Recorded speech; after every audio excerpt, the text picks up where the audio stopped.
Hello everyone, welcome to a new episode. We're working on the final episode of Unit 6.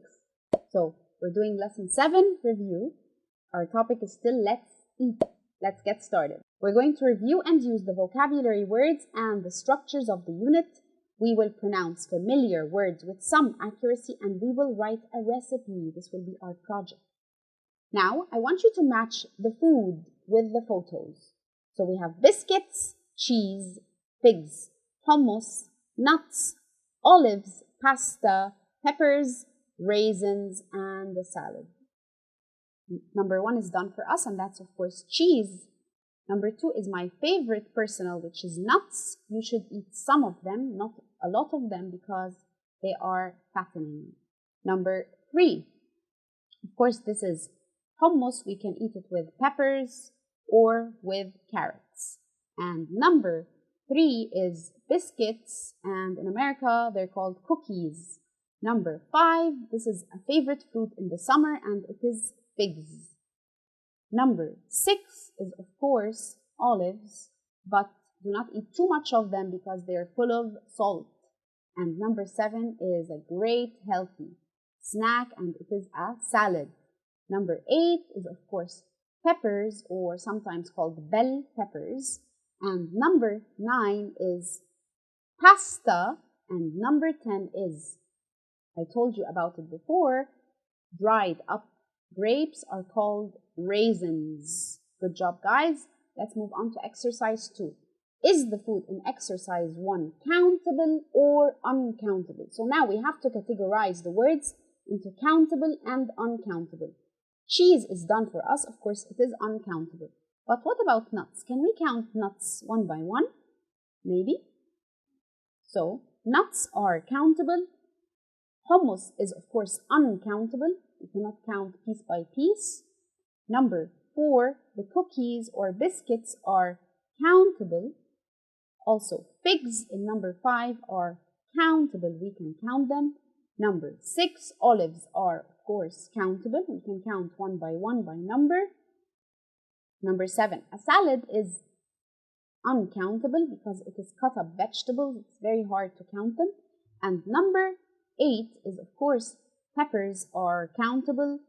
Number 9, pasta is uncountable because it would take forever to try. And number 10, raisins are countable. Good job, guys. Now we will move on to read and circle the correct words. Number 1 is done for us. Let's read it together.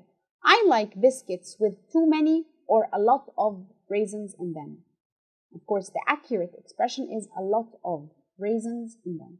Number 2, are there some or any tomatoes in the fridge? You can say, are there any tomatoes in the fridge? And number 3, this cake is very sweet.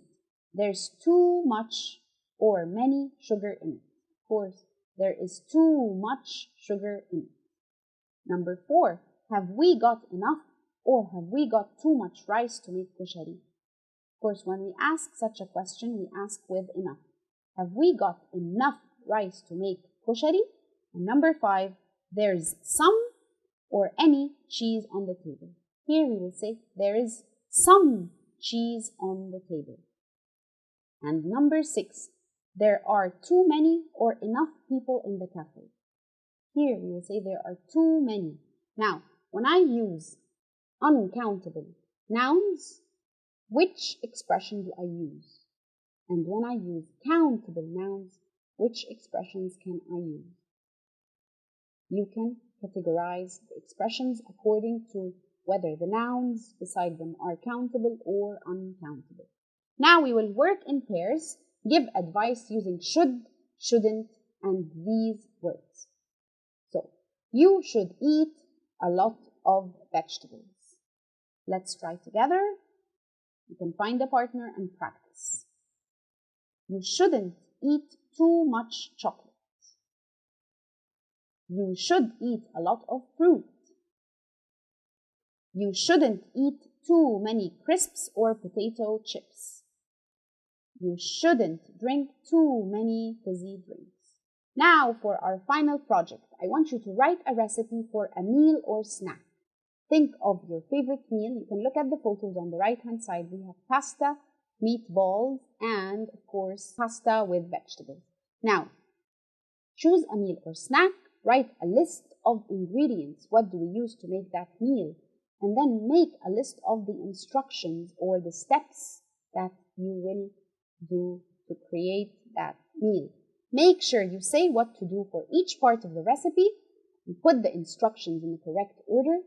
Write your recipe. You can add pictures if you like. You can always go back to the beginning of the unit to look at the recipe that was already written and create your own. Thank you guys. That's a wrap. This was Mustara Basyuni. Great job. You're done with Unit 6. Goodbye.